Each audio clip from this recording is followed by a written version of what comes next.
Okay, welcome back everyone to the Tamiya grasshopper build. This episode on step 7.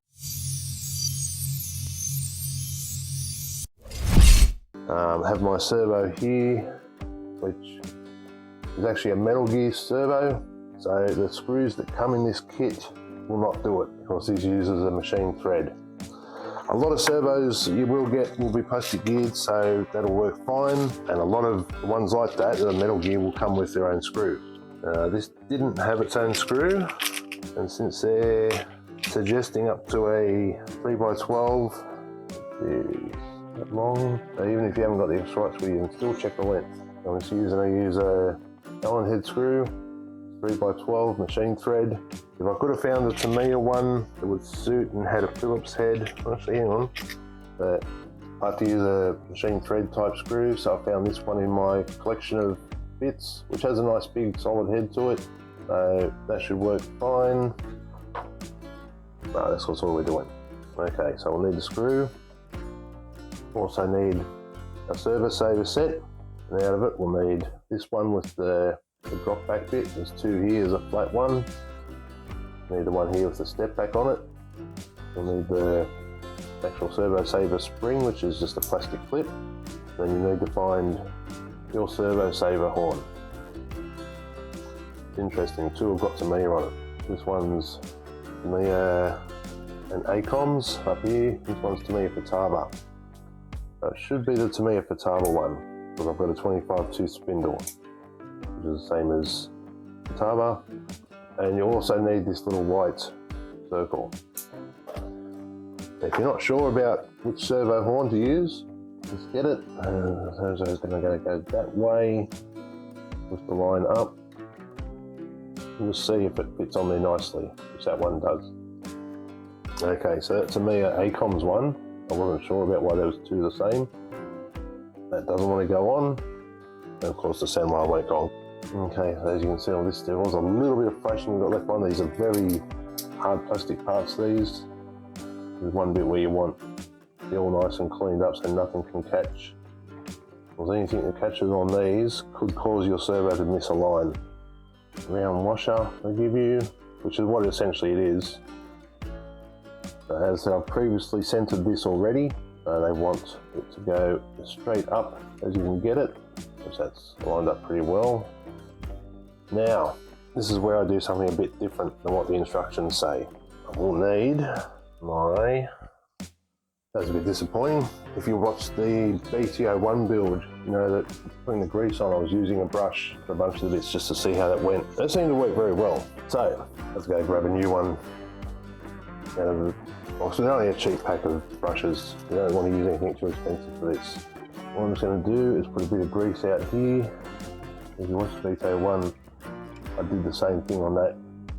A bit of grease worked into the bristles there. Only want a light covering.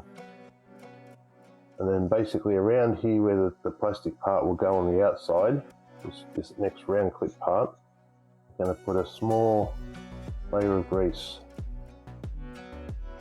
What this will do is when the servo saver does move, it will allow it to slide back easily. Also to save it getting greasy on the outside.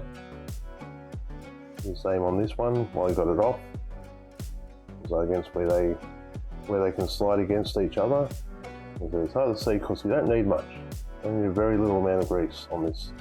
Okay, I know it's hard to see, but there is a light coating of grease around the outside here, just over the white parts where they will come together. Also on the other side, where the washer will go, a little bit of grease around there now. Okay, so now that's all done. Pop the next part over the servo horn, which that's the actual spring. Part goes on the outside of that. As I said, I've already greased. I'll put a little bit more because that outside, you can see the middle bit comes through. Don't want to get it down the hole, just want to get it on the outside there. That white part goes in there, and washer. Now because this is going metal to metal, also going to use a little bit of thread lock here. Just a blue thread lock is fine.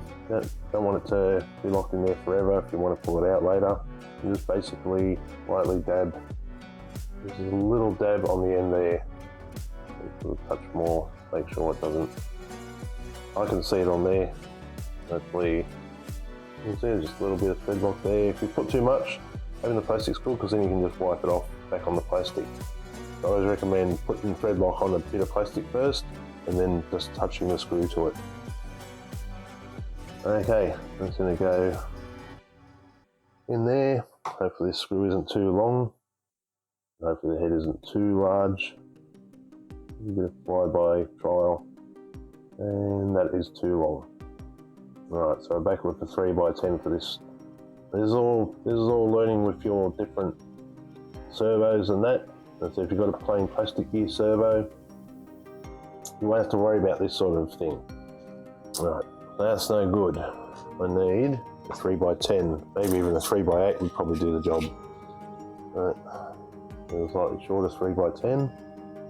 It does use Allen key. Once again, a bit of thread lock on there.